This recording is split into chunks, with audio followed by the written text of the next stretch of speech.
En nombre de la Cátedra de Responsabilidad Social, Empresarial y Sostenibilidad Alejandro E. Grullón de la Pontificia Universidad Católica Madre y Maestra y de la Fundación Popular, les damos la bienvenida a la conferencia magistral Modelos Exitosos de Responsabilidad Social Empresarial, que será dictada por el doctor Paul Velasco.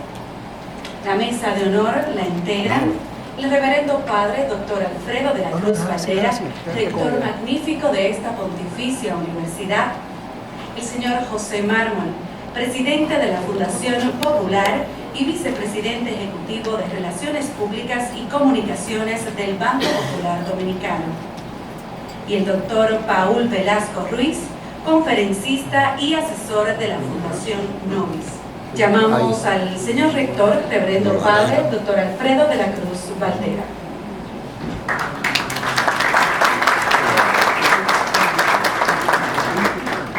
Muy buenos días, señores miembros de la mesa de honor, autoridades académicas, empresarios, profesores, estudiantes, amigos todos. La Pontificia Universidad Católica Madre y Maestra, comprometida con el desarrollo, bienestar y progreso, ha tenido un fiel respaldo de la Fundación Popular en el desarrollo de importantes programas de alta calidad académica. Gracias a los trabajos comunes, hoy estamos recogiendo buenos frutos a través de la Cátedra de Responsabilidad Social Empresarial y Sostenibilidad Alejandro Grullón. Podríamos afirmar que el término responsabilidad social cobra vida de manera muy concreta en esta alianza Fundación Popular Pucamaima, la cual es un gesto voluntario que, como su nombre lo indica, implica una responsabilidad. Estamos comprometidos ética y moralmente en el desarrollo de programas que vayan en beneficio tanto de las empresas como de sus empleados y clientes. El progreso y desarrollo de los pueblos está en la construcción de sociedades más preparadas, más humanas y socialmente más valoradas. Compartir los bienes en beneficio de los que los necesitan tiene un valor moral y espiritual que no puede ser cotizado por ninguna cifra económicamente hablando. Una de las enseñanzas de nuestro Señor Jesucristo fue compartir, dar de lo que tenemos a los demás y no de lo que nos sobra. Eso es un principio claro del Señor, no dar de lo que sobra, sino de lo que hace falta. Nos satisface como institución creyente poder tener este recurso y poder contar con el apoyo de instituciones que creen en la sociedad y que creen en nuestro trabajo y poder seguir capacitando a hombres y mujeres que sean capaces de servir con integridad. Les invito pues a aprovechar la conferencia de hoy y que la misma nos haga crecer en nuestra responsabilidad con nuestra sociedad. En nombre de la universidad y el mío propio, agradezco al doctor Paul Velasco Ruiz por el tiempo que nos ha de dedicar en esta mañana y por los aportes que sé nos dejará de sus experiencias en responsabilidad social empresarial. Sean todos bienvenidos y bienvenidas.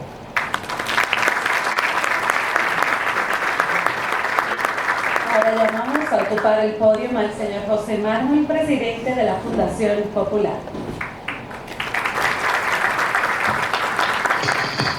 Muy buenos días a todos. En nombre del Grupo Popular, nuestra casa matriz, de la Fundación Popular y de esta Cátedra de Responsabilidad Social Empresarial y Sostenibilidad que lleva el nombre de nuestro fundador, don Alejandro Grullón, les damos a todos una muy cordial bienvenida y muy especialmente a nuestro querido amigo Paul Velasco Ruiz, quien tiene una vasta trayectoria de trabajos muy conocidos, muy difundidos en esta materia que él va a estar tratando hoy con ustedes. Con eventos de esta naturaleza, la cátedra Don Alejandro Grullón convierte en realidad uno de sus propósitos esenciales, además de los que ya señaló el señor rector, los propósitos académicos, y es el de llevar al seno de la sociedad la imprescindible necesidad de reflexionar, de crear conciencia acerca de lo que implica en el ámbito empresarial y en el ámbito de la sociedad civil y de las instituciones en general, ser socialmente responsable. Ya no es una opción, la responsabilidad social empresarial no es una opción para el mundo empresarial, es una prioridad que tiene que empezar desde dentro mismo de la empresa, y en los casos exitosos en que el doctor Paul Velasco va a tratar con ustedes, lo verán de una manera muy concreta, desde dentro mismo de la empresa hacia el contexto social en sentido general. No es opcional, es imprescindible. Si una empresa grande, mediana, pequeña, hoy día, no piensa en la necesidad de incorporar en sus procesos la visión de ser ciudadano corporativo, no va a tener futuro. Y justamente el otro aspecto relevante en este sentido es el de la sostenibilidad, y el doctor Velasco también va a dar múltiples ejemplos en ese sentido. Es verdad que lo fundamental en una empresa es que sea rentable, porque sin la rentabilidad no puede llevar a cabo ninguna otra actividad, empezando porque no puede sustentarse a sí mismo. Pero la sostenibilidad implica el compromiso de esa empresa con la sociedad y con el futuro de ambas, porque no hay de ninguna manera empresas exitosas en sociedades que de una u otra forma estén conduciéndose hacia el fracaso. De ahí la relevancia de la ética, otro aspecto que de seguro el doctor Velasco va a tratar con todos nosotros. Así que, brevemente, quería simplemente dejar ese pequeño mensaje en ustedes y reiterar ante todas las organizaciones aquí presentes el compromiso de la Pontificia Universidad Católica Madre y Maestra y de la Fundación Popular a través de la Cátedra de Sostenibilidad y Responsabilidad Social Empresarial Alejandro Grullón, de seguir adelante con este proceso inevitable, impostergable de concienciación a las empresas y a la sociedad acerca de la relevancia de la responsabilidad social empresarial. Muchas gracias.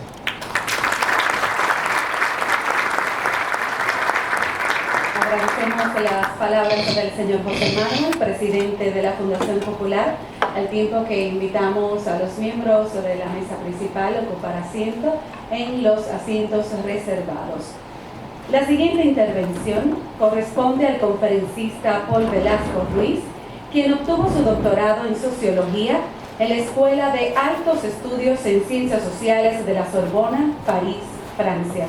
También es egresado de los programas de licenciatura en Ciencias Sociales y Políticas y en Derecho de la Universidad de Guayaquil, Ecuador. En el ámbito de la responsabilidad social corporativa, el señor Velasco se especializó en el Instituto Tecnológico de Monterrey, México, y realizó un diplomado en Gerencia Social en la Universidad Complutense de Madrid.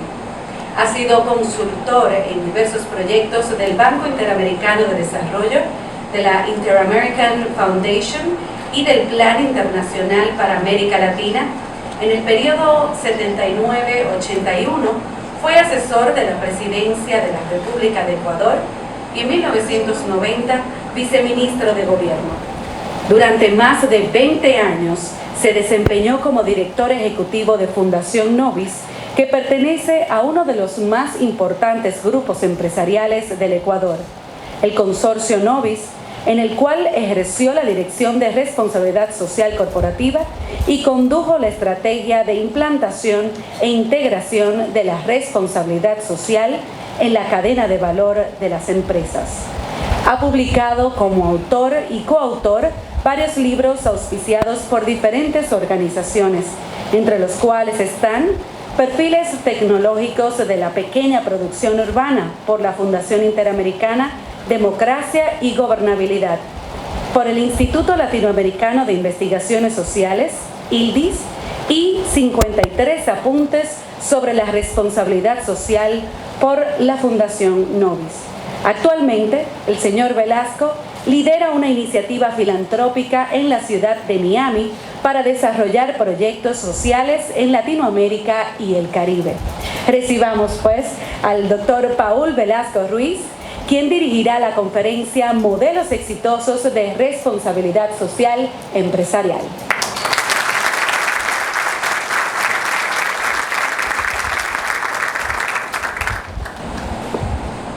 Cuando nos abocamos a este tema en un auditorio como el de ustedes, que es compuesto por empresarios, por personas que dirigen la responsabilidad social en las empresas, por académicos y profesores, y por estudiantes, tenemos que hacer el esfuerzo de una conferencia lo más pedagógica posible, por una parte, y lo más rigurosa que se requiere a efectos de tratar con especialistas como ustedes. Dicho esto, se han adelantado dos ideas en esta intervención por parte de José Mármol que me interesa destacar antes de empezar. No es sustentable ni la economía familiar ni la economía social ni la economía empresarial si no intervienen dos factores que son sustanciales y claves. Primero, el don de la alteridad, cómo nos comunicamos con el otro, lo que decía Juan Pablo II, eso que un filósofo alemán del siglo XX, Emanuel Sabina, dice: la alteridad como clave para podernos comunicar y para poder alternar justamente. Y el otro tema es de que no es sustentable ni la familia, ni las sociedades, ni las empresas, si es que no constituimos un conjunto de valores que nos unifiquen y que nos propongan una misión como sociedad, como familia o como empresa. Y esto es fundamental, porque de eso es lo que vamos a hablar el día de hoy. ¿Cuáles son, en general, las premisas o los postulados teóricos sobre los cuales va a guiar la intervención mía durante este periodo de tiempo? Primero, que la responsabilidad social corporativa tiene que ser parte de la gerencia, de la operación misma del negocio. Tiene que insertarse en la cadena de valor del negocio. Cuando hablemos de cadena de valor, estamos hablando, y ustedes lo saben, desde los proveedores, la cadena de distribución, la operación y el público interno, y en último lugar, el consumidor final. Sobre esto hay una gran discusión. Alan White, un escritor de temas de responsabilidad social, decía ya hace algún tiempo, quizá más de 15 años atrás, que la responsabilidad social corporativa debería disolverse en la gerencia. Y él establecía 3 grandes pasos. Primero, integrar. Segundo, implantar. Tercero, institucionalizar. Y al institucionalizar, convertirse en el ADN de la empresa. Y por tanto ya no deberíamos seguir hablando de responsabilidad social corporativa, porque estaría inmersa en la propia operatividad y en la propia gerencia del negocio. Como verán, esas fases son procesos complejos y diría que muy pocas empresas en el mundo han incorporado en su ADN corporativo la responsabilidad social o han diluido, como dice White, en la gerencia para no explicitar la responsabilidad social corporativa como un departamento o como un grupo de personas dedicadas a esto o como un programa. No, debe ser parte de la estrategia misma del negocio. Y fíjense que es importante las diferencias que voy haciendo. He hablado de responsabilidad social corporativa. Ahora voy a referirme a la responsabilidad social empresarial como un término más amplio, como un paraguas más grande.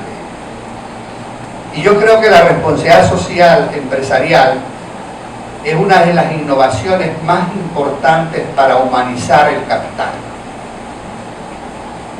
Cuando Adam Smith escribió La riqueza de las naciones, en uno de sus capítulos adelanta ya algo muy importante, que el capitalismo manchesteriano comercial, si sigue con sus patrones, tenderá a desaparecer, que hay que incorporar un sentido de la responsabilidad en los negocios. Y luego, a inicios del siglo XX, Max Weber, en La ética protestante y el espíritu del capitalismo, establece las normas institucionales y organizacionales a través de las cuales las empresas y todo tipo de organización deben cohesionar a efecto de lograr sus fines y sus objetivos. Sin embargo, la segunda revolución industrial trae el taylorismo, que hace que la empresa sea vista, observada y practicada, para decirlo de alguna manera, a través de normas y procedimientos. Hoy, la responsabilidad social empresarial pone al ser humano como el centro de la actividad empresarial, pone al capital humano como el valor más importante para el desenvolvimiento y el desarrollo de la empresa y la sostenibilidad futura de la empresa.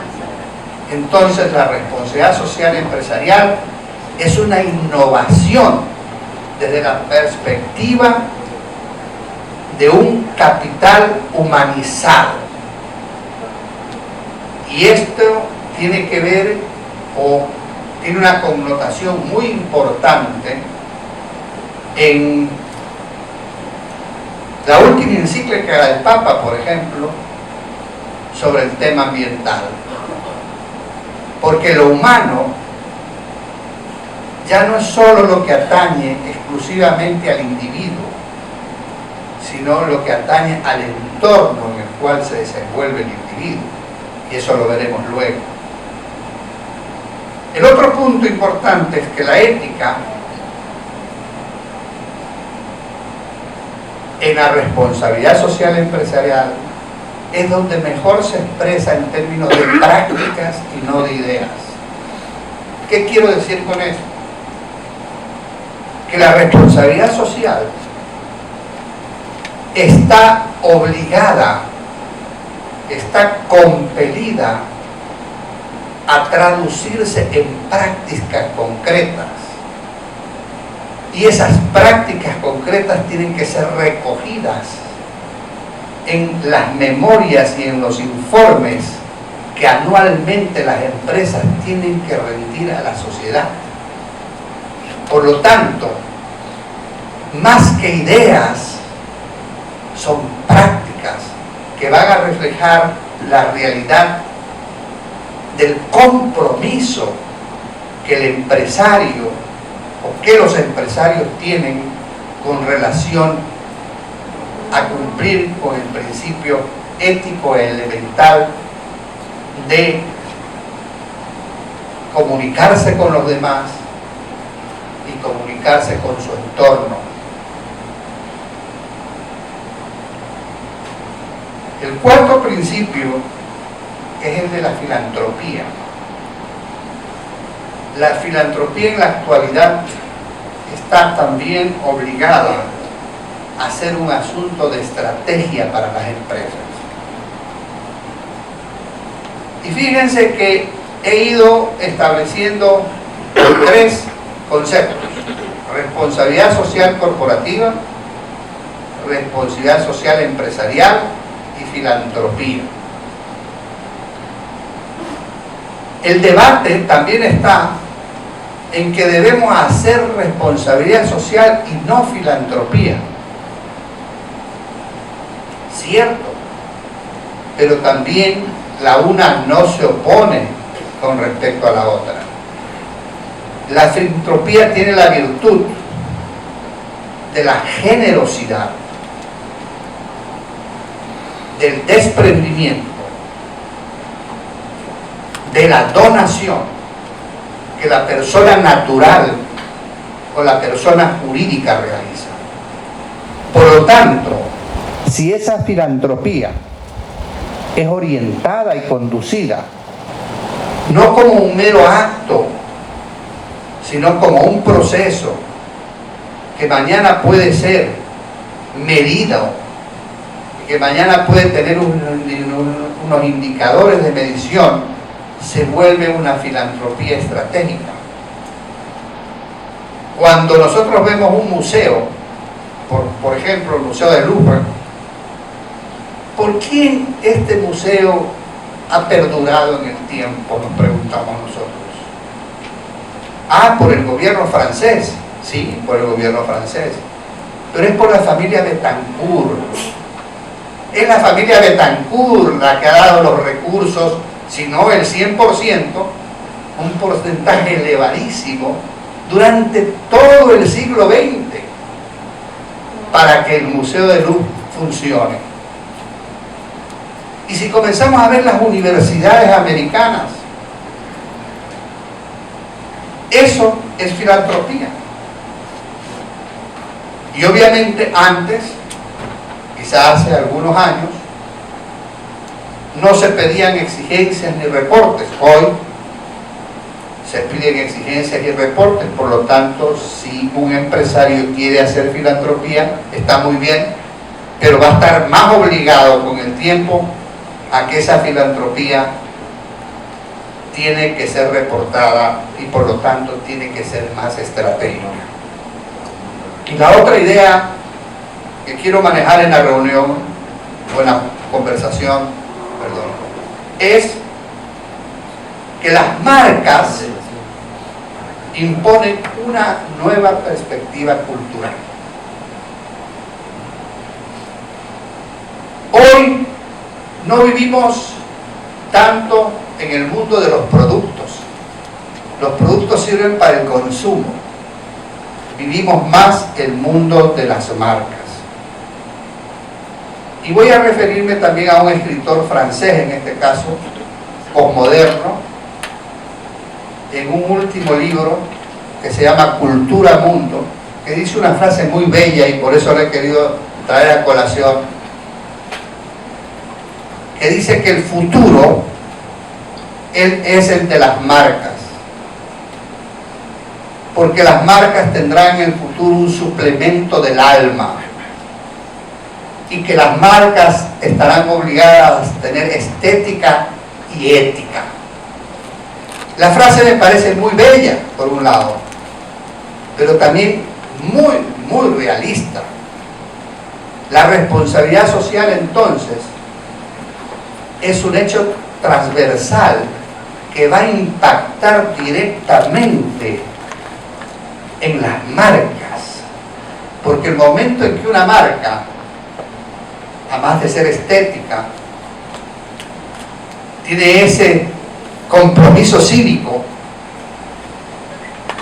tiene ese componente moral, la marca va a ser percibida por el consumidor de manera muy distinta que las marcas tradicionales, y por lo tanto entramos a un tema que es fundamental desde el punto de vista de la empresa a partir de estas premisas o de estos postulados teóricos.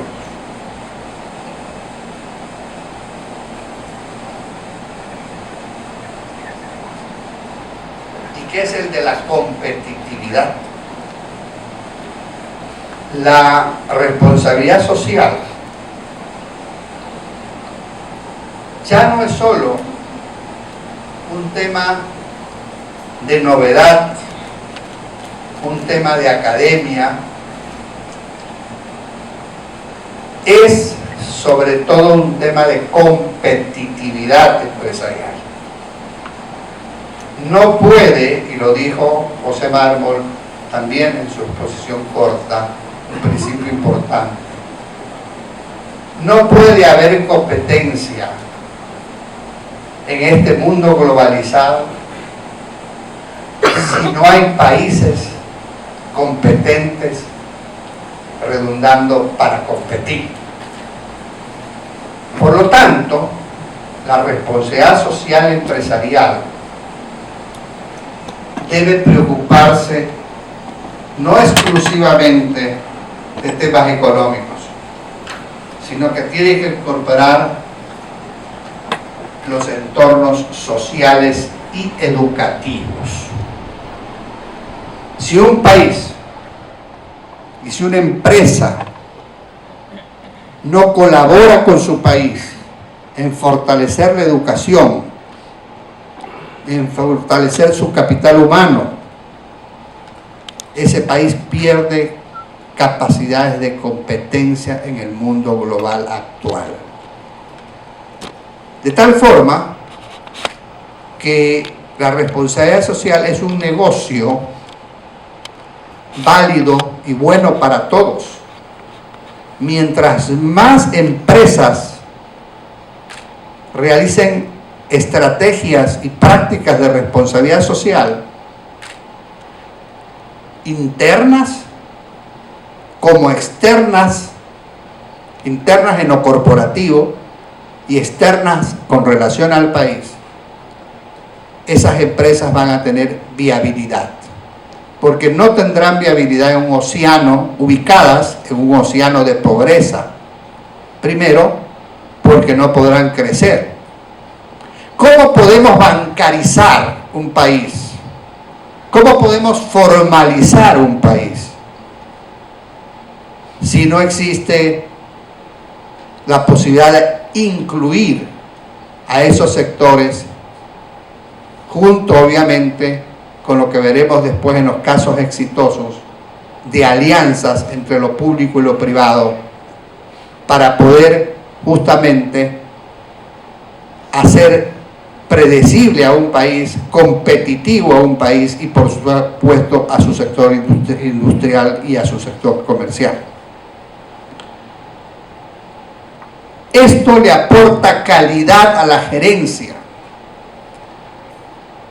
porque la responsabilidad social le da los instrumentos adecuados para que la dirección gerencial pueda competir de mejor forma en el mercado nacional e internacional. Yo recuerdo una anécdota. Resulta que en el grupo empresarial donde trabajaba y ejercía la función de director de responsabilidad social, vino corriendo uno de los CEOs y me dijo: ¿tienes un CD de los programas? Y dije: claro, hay algunos CD.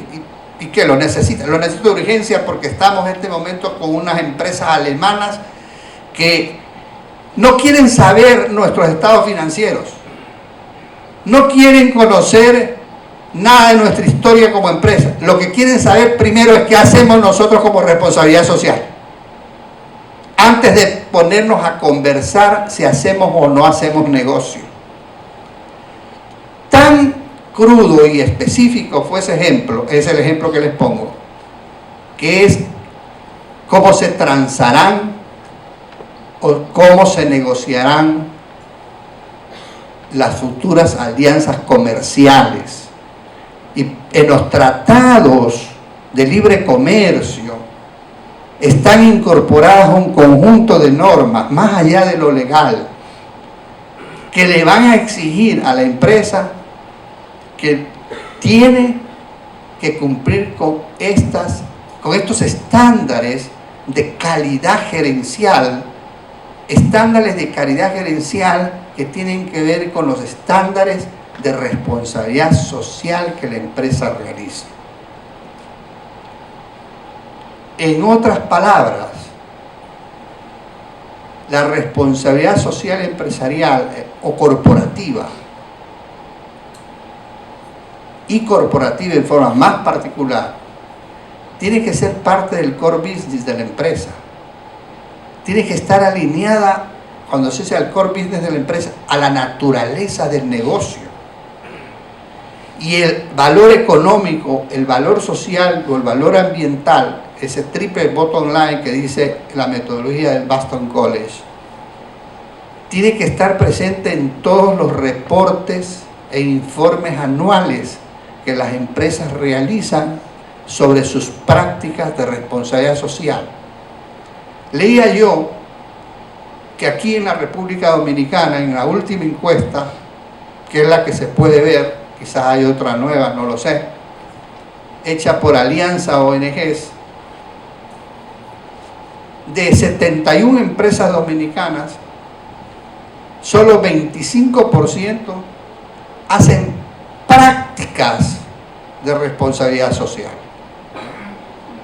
Y un 28% se está recién acercando a algún programa, algún proyecto, alguna acción de responsabilidad social.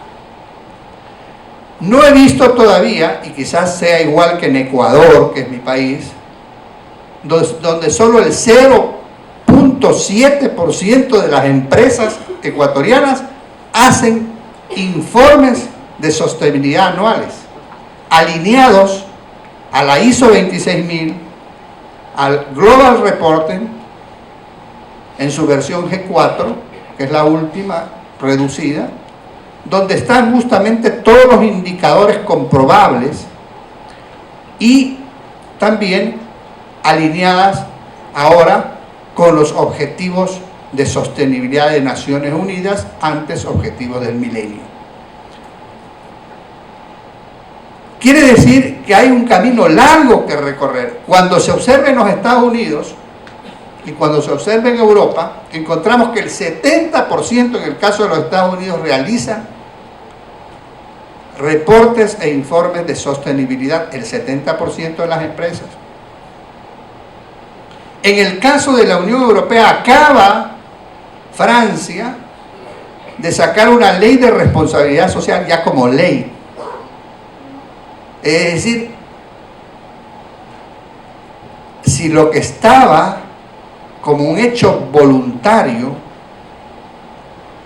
ahora eso que estaba en un hecho voluntario se está convirtiendo en un hecho obligatorio desde el punto de vista de la ley. Pero siempre la responsabilidad social empresarial o corporativa tendrá que hacer cosas que están más allá de la ley. Porque cumplir la ley todos debemos hacerlo. Nos corresponde a todos cumplir la ley. Pero las empresas están obligadas a más de cumplir la ley, a ser portadora de valores,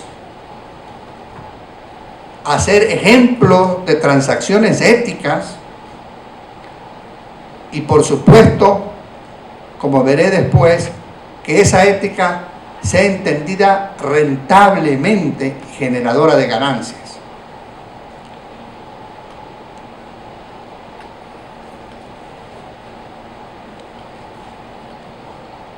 En la competitividad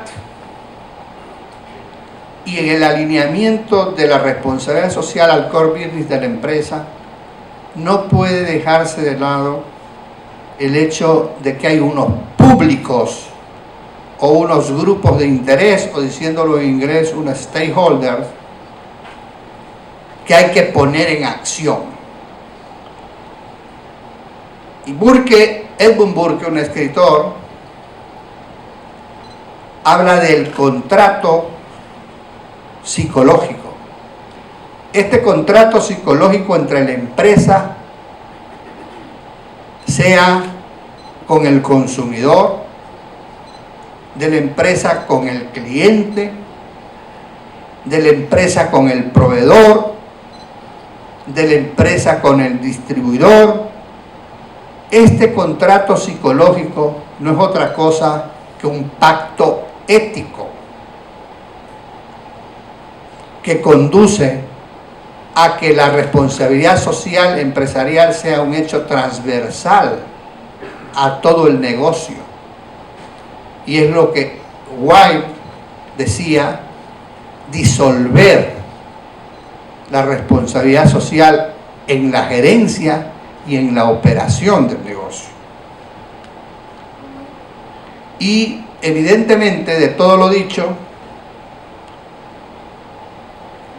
la responsabilidad social empresarial es la estrategia más inteligente para lograr la sostenibilidad en una globalización que nos está imponiendo muchísima innovación y donde la responsabilidad social, como dije hace un momento, es uno de los factores más importantes de innovación que ha tenido la empresa en los últimos 20 años.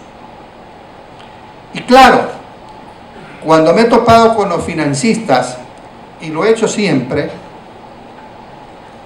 de corporaciones, y específicamente en la corporación Novis, donde he trabajado por muchos años, le he dicho siempre esta frase que le he puesto aquí: el capital crea responsabilidad, pero la responsabilidad social crea también capital. Por un lado, el capital está creando responsabilidad. ¿Por qué? Porque está creando empleo, porque está creando riqueza, porque está aportando al Producto Interno Bruto de un país, porque está generando bienestar, porque está generando dinámica económica que a la larga termina en mejor calidad de vida. Entonces, es responsable con la sociedad, ya de por sí, sí, lo es. Pero así como es responsable, si le adicionamos las buenas prácticas, si le adicionamos estándares de responsabilidad social a la empresa estará mejor situada para generar capital, estará mejor situada para obtener ganancias, estará mejor situada para competir en los mercados, estará en mejor condición de negociar procesos comerciales. Por lo tanto, la responsabilidad social en el futuro, como lo decía José Mármol, en el futuro no es un hecho de decir no soy o no lo seré. Hay una obligación que la historia esté imponiendo a la empresa a que sea responsable. Esa tendencia, esa presión de un público que escruta de un público que demanda. Fíjense ustedes lo que pasó con Volkswagen. Simplemente ahí tienen un ejemplo clarísimo. Un descuido, para decir de alguna manera, una irresponsabilidad en un proceso operativo con el objetivo de reducir costos. ¿Qué es lo que generó? Una pérdida inmensa de dinero para Volkswagen, por un lado, y una destrucción de la imagen de Volkswagen que recuperar va a costarles. Y así se pueden citar muchos ejemplos. De tal manera que el capital crea responsabilidad, pero la responsabilidad social crea también capital. ¿Cuál es entonces lo ideal? El nuevo modelo de negocio. En una pregunta de un periodista dominicano, me ponía esto. Bueno, utópicamente, ¿qué es lo que usted piensa que debería ser la empresa? El ideal de lo que se debería hacer la empresa. Como es muy difícil responder a esa pregunta, lo único que podemos es delinear algunos principios que nos sirvan de marco de referencia de lo que es un modelo de negocio responsable. Un modelo de negocio que cumple con los estándares y con algunas de las ideas que hemos venido manejando. Primero, pues tiene que ser un negocio que tenga buenas prácticas sociales y éticas. Tiene que involucrar en la gestión misma a todos los públicos relacionados con metas compatibles con el desarrollo sostenible. Decíamos, ¿qué es desarrollo sostenible? Es garantizar los recursos para las generaciones futuras. Hoy en la televisión puse un ejemplo. Como un ingenio azucarero, y eso lo conozco bien porque he manejado este tema, en el consorcio que tenemos 2 ingenios azucareros. ¿Creen ustedes que un ingenio azucarero puede tener sostenibilidad en el tiempo si no garantiza el tema de la provisión de agua? No. Entonces, está obligado el ingenio a invertir en preservar las fuentes de agua, en invertir en tecnologías que reduzcan el desperdicio del agua. Eso es vital para el negocio, pero no es solo vital para el negocio, sino que es vital para el medio ambiente. Contribuimos con un ambiente sano y saludable y contribuimos con evitar el calentamiento global. Estamos entonces haciendo algo para que el negocio funcione hacia el futuro, porque el agua es un bien fundamental, pero a la vez estamos haciendo responsabilidad social. Es lo que quería decir, que la responsabilidad social tiene que estar vinculado al core business del negocio, a la naturaleza del negocio. Y hacer eso es rentable para el negocio. Muchas veces el empresario no entiende esto, porque ve a corto plazo, al inmediato plazo su inversión. Pero cuando uno comienza a mirar la inversión a largo plazo, se da cuenta que para que ese negocio superviva, tiene que haber inversiones que atraviesan o dan directamente a lo que llamamos la responsabilidad social, sea en la parte social específicamente, sea en la parte ambiental, o sea, en la parte humana, depende de la naturaleza del negocio. Entonces, buenas prácticas sociales y, por supuesto, buenas prácticas éticas. Una visión periférica, es decir, una visión que atienda todas las externalidades. La nueva gerencia, esa gerencia de calidad que incorpora la responsabilidad social, tiene que tener una visión periférica. No solo económica, sino ver las externalidades políticas, las externalidades sociales, las externalidades ambientales y humanas, la visión del entorno, porque la empresa, como nunca antes, y por el ejemplo que les dije, no puede olvidar el sitio donde se encuentra y los condicionantes externos. Y por supuesto, he dicho ya, ser portadora de valores, institucionalizar en empresa los procesos de responsabilidad social en operación misma del negocio. Y algo muy importante, que es tener la capacidad de medir los intangibles culturales, los intangibles ambientales, humanos, la solidaridad, la honradez. Es muy difícil y lo sé porque muchas veces me he enfrentado, ¿cómo mido un intangible? Porque los reportes financieros están ahí, hasta ahora no se ha logrado y es una gran verdad y cierta. Los informes integrados en el sentido financieros con los informes de responsabilidad social de manera integrada aún no se logran, porque medir los intangibles no es fácil contablemente, no lo puede medir contablemente.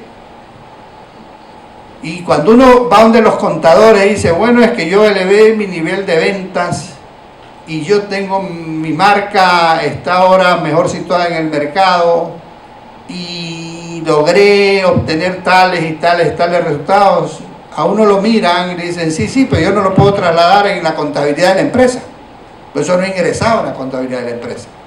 Entonces, hay algunas fórmulas en que sí podemos de alguna manera medir esos intangibles. Pero es importante que el nuevo modelo de negocio al cual me estoy haciendo referencia logre acercarse a una contabilidad, a un reporte integrado, que tanto lo financiero como lo social, lo ambiental, sean susceptibles de ser medidos. En lo ambiental sí se ha avanzado más. ¿Por qué? Porque tenemos los puntos verdes, porque tenemos los bonos de carbono que se negocian en bolsa de valores.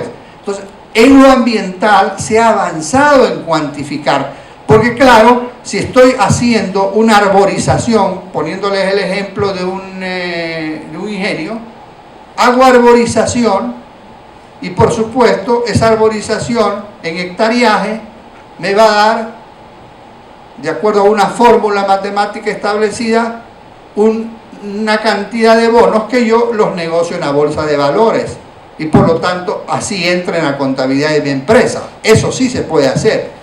Lo más complejo de hacer es cómo yo valoro mis programas educativos o de capacitación a mi personal, por ejemplo, y cómo se traduce. La única manera es en la innovación. Si yo creo los comités de innovación, los vinculo a la capacitación y por supuesto he innovado un proceso y entonces ahí yo puedo vincular esa innovación con ese proceso de capacitación o formación o educación. Pero ese es un reto. Y el nuevo modelo de negocio exitoso con responsabilidad social tiene que tener de alguna manera esto como desafío, medir los intangibles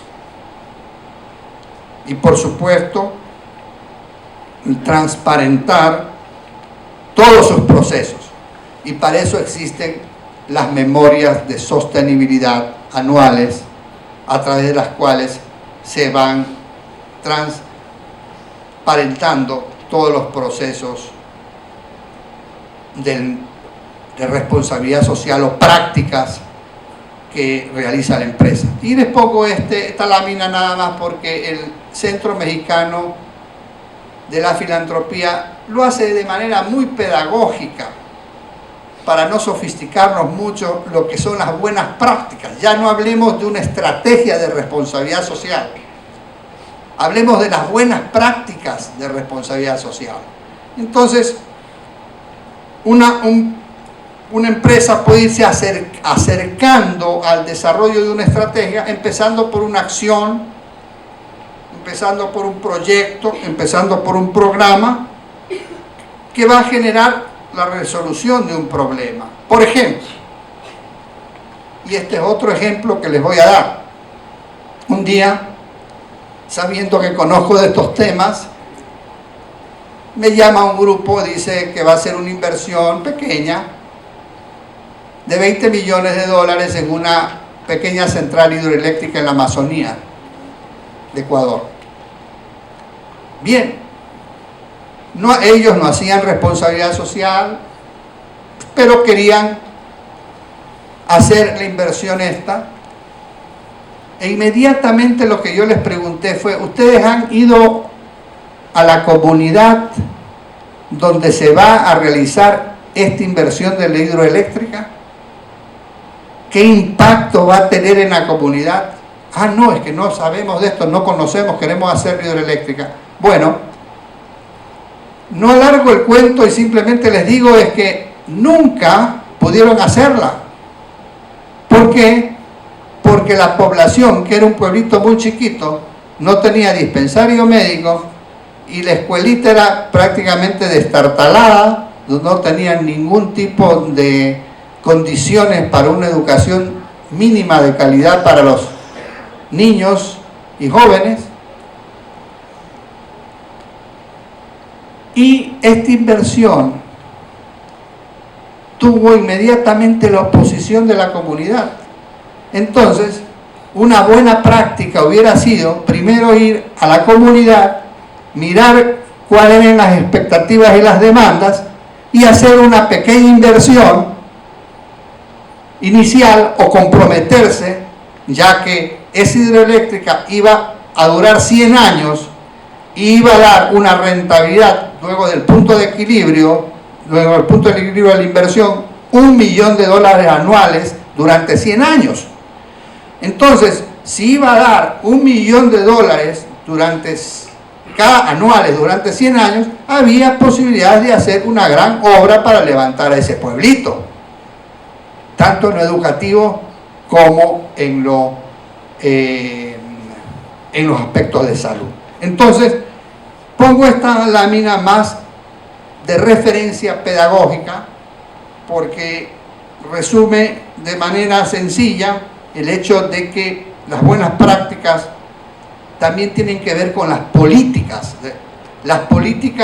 Una política de la empresa puede cambiar la cultura general de la empresa. Un código de ética, un código de buen gobierno cambia la cultura de la empresa y por lo tanto es una práctica destacable desde la perspectiva del tema que conversamos.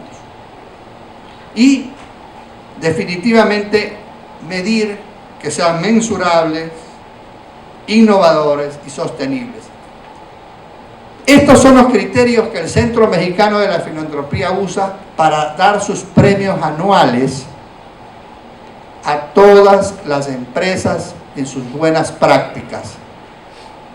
Y muchas empresas, no sé si en República Dominicana, han obtenido este premio del Centro Mexicano de la Filantropía, que es un premio reputado y al cual muchas empresas latinoamericanas están accediendo, obviamente presentando toda la documentación que se exige. Pero en general se premia buenas prácticas, con lo cual quiero decir que no podemos ser tampoco tan exigentes en este tema. La tendencia es hacia la responsabilidad social corporativa, la tendencia es esa, pero para acercarnos a ellos tenemos que ir haciendo prácticas. Bien, con ello quiero citarles algunos casos ejemplares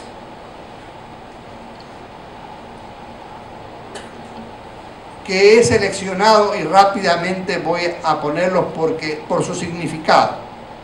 El uno es una alianza entre Walmart, Bayer y el Instituto de Desarrollo Agropecuario en Chile. El otro es un caso de una industria farmacéutica en la India y los medicamentos retrovirales para África. Otro, un programa colaborativo entre la empresa de agua de Manila y la comunidad. Y el caso de la empresa Timberland y su compromiso con la comunidad, que es una empresa norteamericana, el de las botas Timberland. Y los nuevos emprendimientos sociales.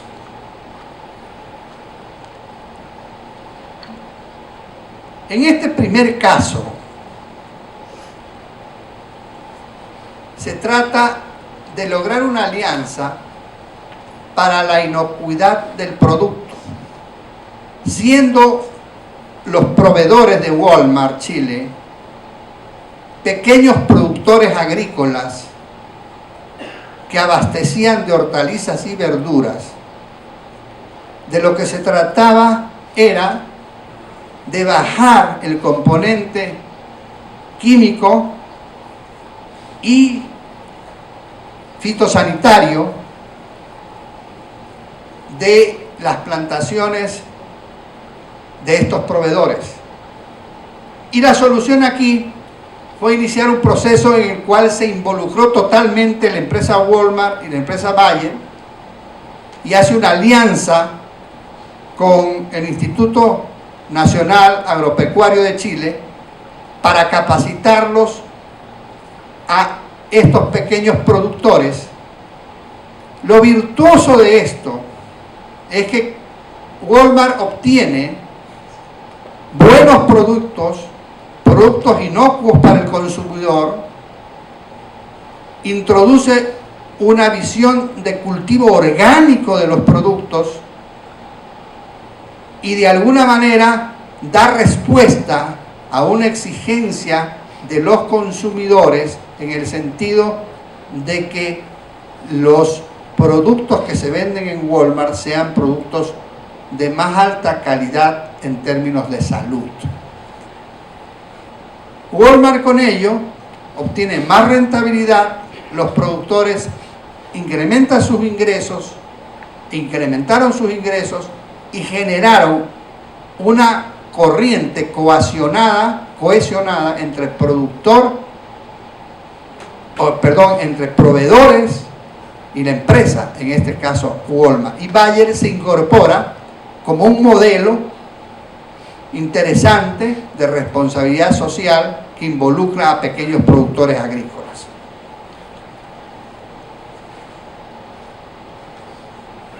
Y bueno, hay algunos indicadores ahí también importantes de relevar en términos de volúmenes de ventas que los productores incrementan en esta alianza. Este ejemplo mereció, y lo traje a colación porque fue destacado por el Banco Interamericano como una alianza tripartita entre lo público, lo privado y, en este caso, la sociedad civil a través de los productores. Y luego vamos a otro ejemplo. Este es un ejemplo muy interesante. Yo le llamo el paradigma ético del doctor Hamiet. El doctor Hamiet es un médico hindú que fabricante de medicamentos en la India genéricos, pero medicamentos que salvan vidas. El doctor Hamiet decidió en un momento dado ponerse a prueba lo que él llama su paradigma ético, es decir, quiero producir medicamentos genéricos y de bajo costo para personas necesitadas o carenciadas, pero tengo que enfrentarme a los monopolios de las empresas farmacéuticas. Y entonces decide crear un cóctel de retrovirales para el SIDA. Para aquella época en África había 36 millones de personas infectadas con SIDA, y los medicamentos eran tan altos que eran inaccesibles para la población del África y de la India. Él desarrolló entonces este cóctel de retrovirales, fue a la Unión Europea e hizo una alianza entre la Unión Europea, su empresa, pues la empresa Cipla, como ven en Cipla Limitada, una unión entre la Unión Europea, los distribuidores mayoristas y Médicos Sin Frontera. ¿Qué logró? Logró reducir en unos casos hasta el 50% el costo de los retrovirales, y con la alianza con Médicos Sin Fronteras, y con la Unión Europea y con los distribuidores mayoristas, hasta casi el 90% el valor de los retrovirales. ¿Pero qué consiguió? Consiguió ser el principal proveedor de retrovirales en África y en la India. Hizo el gran negocio de la vida. Hizo un excelente negocio que le da muchísimo dinero, pero a su vez cumplió con un desafío ético. Voy a reducir el costo de un medicamento que salva vidas. O sea, en la práctica concreta, él combinó en su percepción como empresario lo que es hacer responsabilidad social con ganar dinero. Porque hablemos y desmistifiquemos este principio. La empresa está hecha para ganar dinero, pero no puede ganar dinero con trabajo esclavo, por ejemplo, ¿no? Hay trabajo esclavo en el mundo. Hace poco encontraron un trabajo esclavo en la India de grandes marcas que no quiero citar. Hay trabajo esclavo de bolivianos en Argentina, encerrados y no pueden salir. Hay maquilas en México de mujeres, donde ustedes encuentran muertas a las mujeres, donde están controladas por una serie de mafias y de carteles. Entonces, hay trabajo esclavo en el siglo XXI. Bien, volviendo a este caso de Cipla es ejemplar de cómo se combina lo ético con el hacer negocios rentable. Vayamos con otro caso que le he denominado el agua, un bien de todos. Este es en Filipinas,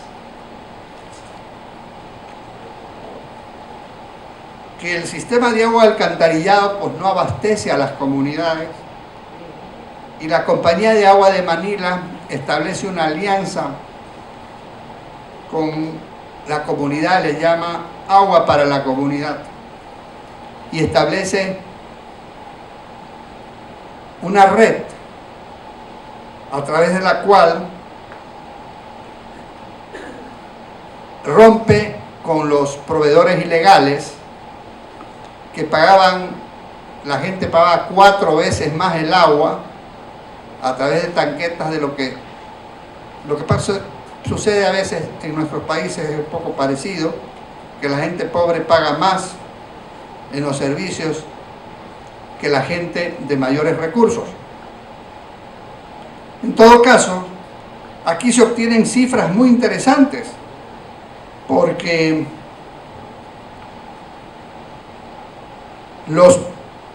se logra que la facturación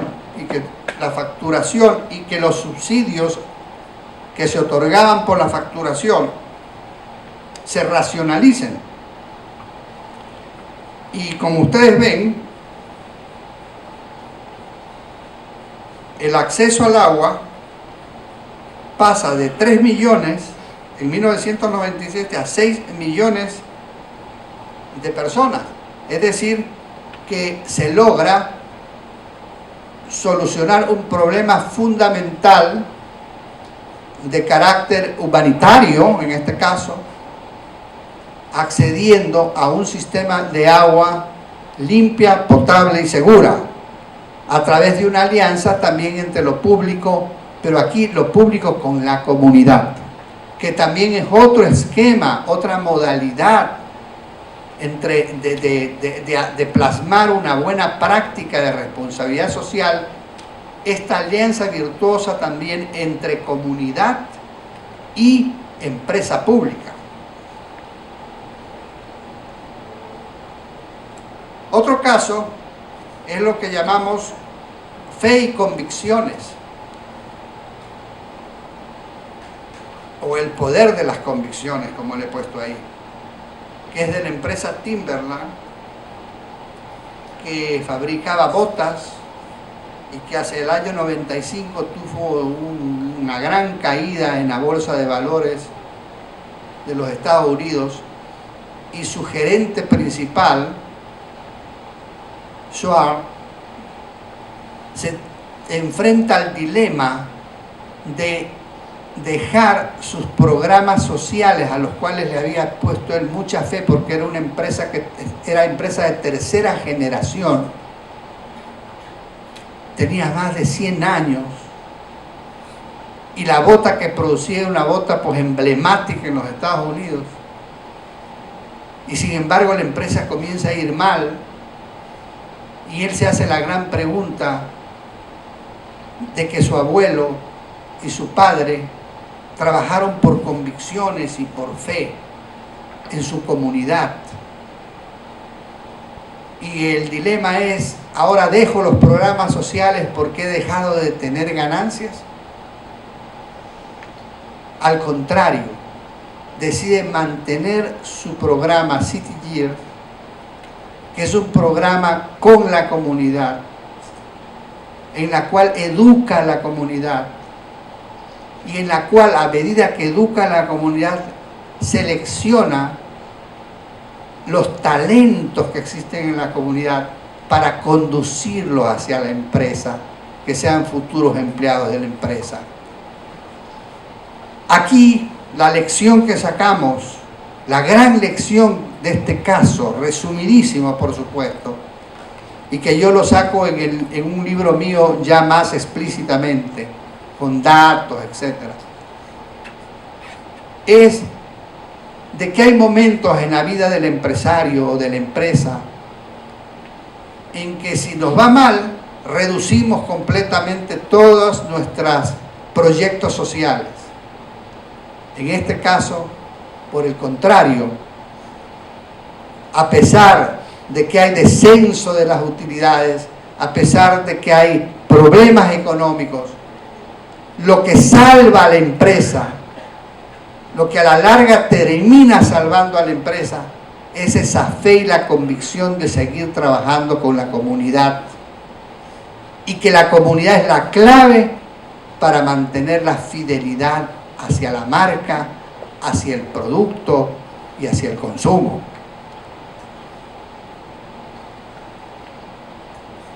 Y bien, esto es lo nuevo que se nos viene en el mundo. El movimiento B Corp, en inglés, que es el de los emprendimientos sociales. ¿En qué consisten los emprendimientos sociales? Que a diferencia de la responsabilidad social corporativa, que a diferencia de la responsabilidad social empresarial, que a diferencia de la filantropía, los emprendimientos sociales se constituyen desde sus actas constitutivas y contemplan en sus actas constitutivas y en sus estatutos que porcentajes de las utilidades serán orientados y dirigidos con fines sociales y con fines humanitarios. Están dentro del acta constitutiva de la fundación. Así como cuando constituimos una compañía entre dos socios y tú tienes el 50% y yo el 50%, aquí ellos se comprometen y establecen un porcentaje, en unos casos del 10, en unos casos del 15, en unos casos del 20, dependiendo, establecido en el acta jurídica de constitución de que tiene que ser para fines sociales. Le voy a citar rápidamente, les puse solo un caso que es Guayaki, pero hay dos casos emblemáticos. Y hay muchísimos más, pero me gustan estos porque son muy creativos. Guayaki son 3 estudiantes argentinos con 3 estudiantes californianos, que en las universidades de California los 3 argentinos antes de entrar a clase llevaban su mate y chupaban mate, como ustedes saben, los argentinos. Entonces los californianos dicen, ¿qué es esto? A ver, déjame probar, esto es mate. ¿Dónde se produce? Se produce en Argentina, Paraguay. Bien. ¿No podríamos hacer negocio con esto? Claro, probemos. Y establecen un modelo de negocio muy interesante. La hierba mate, se van al Paraguay, limítrofe con Argentina, escogen una comunidad indígena y en el acta constitutiva establecen que parte de las utilidades que la empresa tenga por la venta de la hierba mate en las universidades californianas será para arborizar la selva, esa zona de selva paraguaya.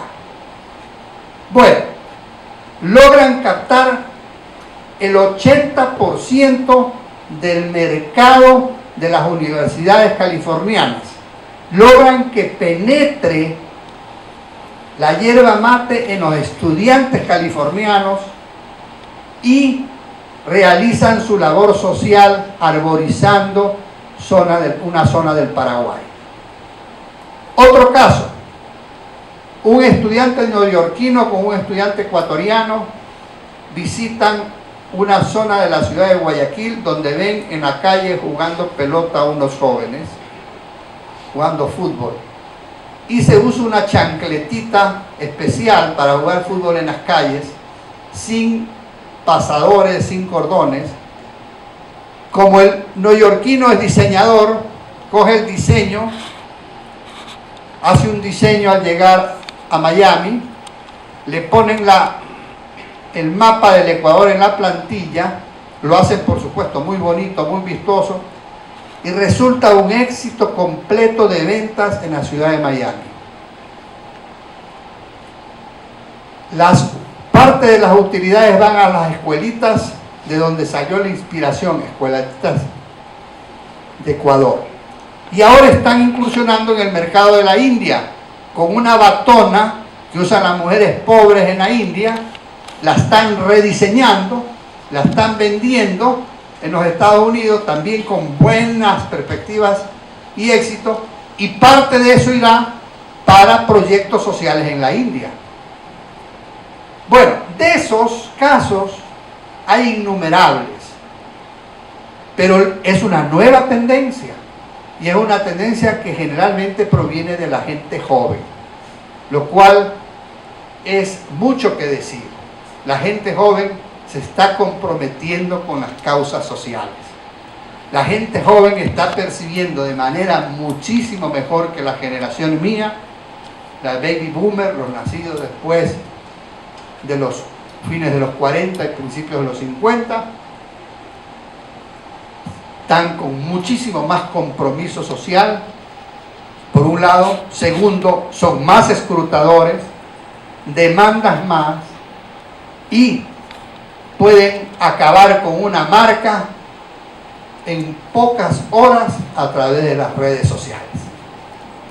Esa es la nueva realidad del mundo, y estos emprendedores sociales jóvenes, en su mayoría, van hacia esta línea, y yo los invito a que entren a investigar sobre el movimiento B Corp, que en los Estados Unidos está generando también una gran revolución en términos de responsabilidad social, como lo hace en otras partes del mundo, pero particularmente donde más se ha desarrollado en los Estados Unidos. Y quiero concluir con una lámina también bastante sencilla, pedagógica, de todo lo que he dicho, y que no es mía, sino que es de un señor que presidió la General Motors en 1920, para que meditemos que la responsabilidad social no es un tema, o el concepto, la idea no es actual, sino que ha tenido que pasar un proceso lento para que vaya interiorizándose en la cultura de las empresas, en la cultura de las corporaciones y de las personas. Y simplemente, ¿a quién debemos rendir cuentas? Se decía Owen Jung. Miren, a la empresa, que debe darle una ganancia justa a los accionistas, correcto. Al mismo tiempo responder a los intereses de los empleados, al público interno, lo que hemos dicho, los clientes y el público en general. ¿Qué es el público en general? El entorno, en un nuevo lenguaje, el entorno social sobre el cual está la empresa, sea el entorno directo o indirecto, sea la comunidad de impacto directo o la comunidad en general. Y para finalizar, como sé que hay estudiantes, voy a dirigirme a ellos y a quienes están de alguna manera liderando o conduciendo los procesos de responsabilidad social en las empresas. Darles un consejo, unos 3 tips que me ha tocado a mí vivir. Un director de responsabilidad social de una empresa tiene que tener un ego moderado. Primera sugerencia. Si el director de responsabilidad social quiere ser más que el CEO, nunca logrará ser un agente de cambio en la empresa. Su acción quedará terminada inmediatamente. Otro consejo: tener, y lo dije de alguna forma en la exposición, tener mirada periférica. Es decir, cuando se transmite una idea, un concepto, una estrategia que se elabora, siempre mirar el entorno. ¿Cuáles son los condicionantes sociales, los condicionantes políticos, los condicionantes económicos, los condicionantes ambientales, los condicionantes humanos alrededor de esta estrategia que me toca elaborar, o alrededor de esta estrategia que tengo que poner en consideración de los accionistas? Eso es muy importante. Y la tercera, este es un proceso transaccional permanente, es decir, tener capacidad de diálogo y de negociación.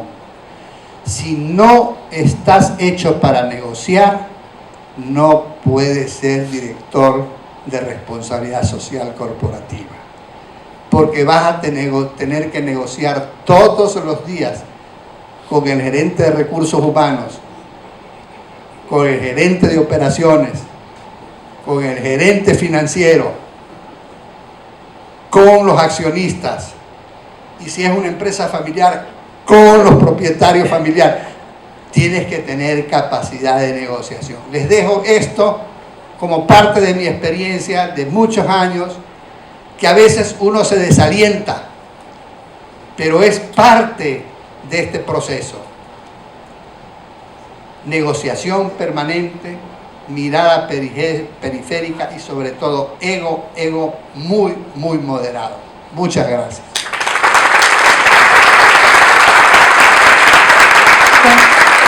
Agradecemos la intervención de nuestro conferencista. Pasamos ahora